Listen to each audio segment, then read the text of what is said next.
sovereignty of Oromiyaa is inviolable. Ibsaa Guutama is not just a historical figure. He is one of the architects of the modern Oromo political awakening, a veteran of the Oromo liberation struggle and a pioneer behind the Cubi generation.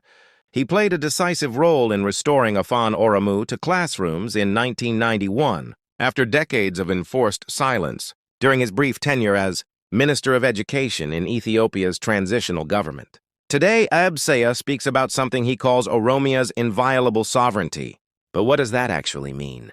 Is it about independence, self-rule, history, or something deeper? In this video, we present Ibsaa's breakdown of what it means by inviolable sovereignty, where the idea comes from, why it matters, and why it continues to shape Oromo political thought today.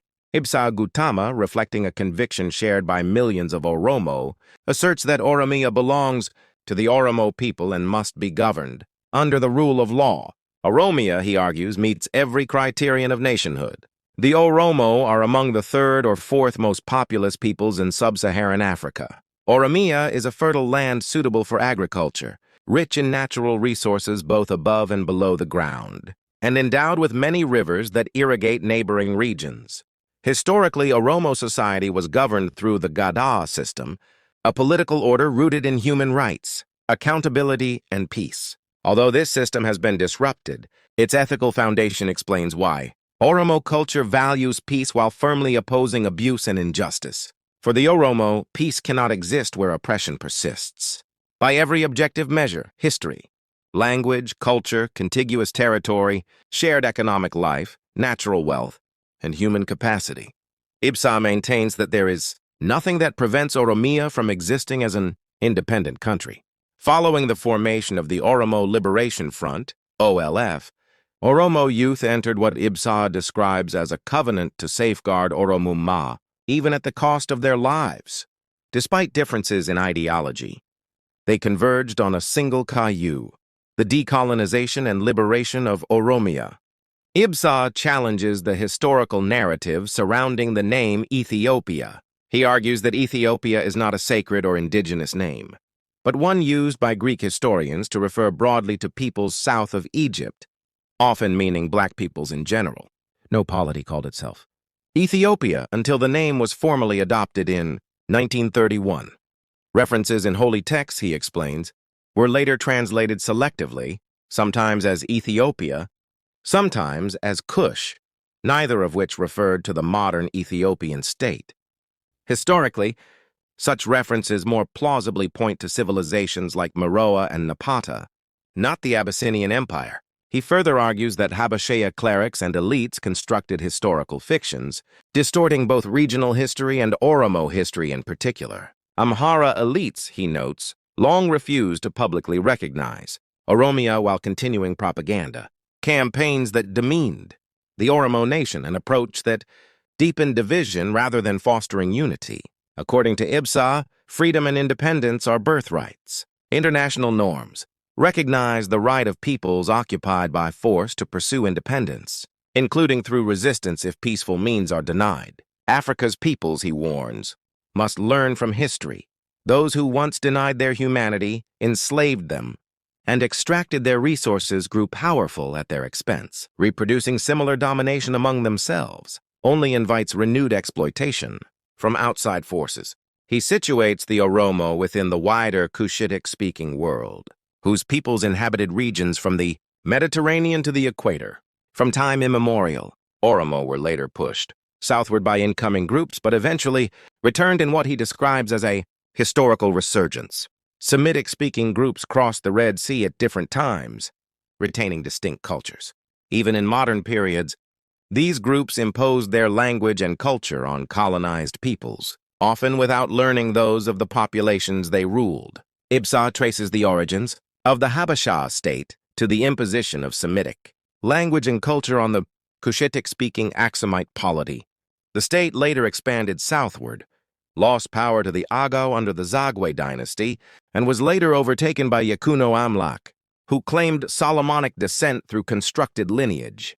Narratives, common practices among dynasties worldwide.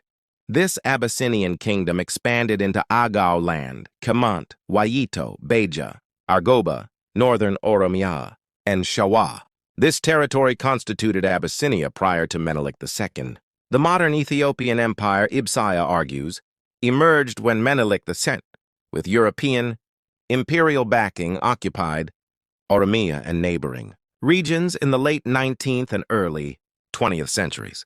This occupation involved mass killings, enslavement, land expropriation, forced labor, and denial of basic human rights. He stresses that Abyssinian rulers had never permanently occupied Oromia prior to this period. Acknowledging this historical reality, he argues, is essential for peace. Denying it perpetuates conflict for both the colonized and descendants of the colonizers. European powers, he notes, did not withdraw their influence, continuing to advise and support the ruling system. When Oromo demands for peaceful withdrawal were rejected, armed resistance followed. Ibsaa acknowledges the presence of collaborators, Galtu, among the Oromo, a condition he attributes to historical distortions and imposed structures.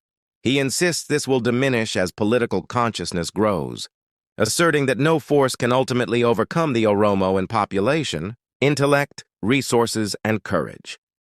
Drawing parallels with decolonization elsewhere, he explains that when colonies gained independence, administrators returned to their metropoles, while some settlers remained and lived under equal laws.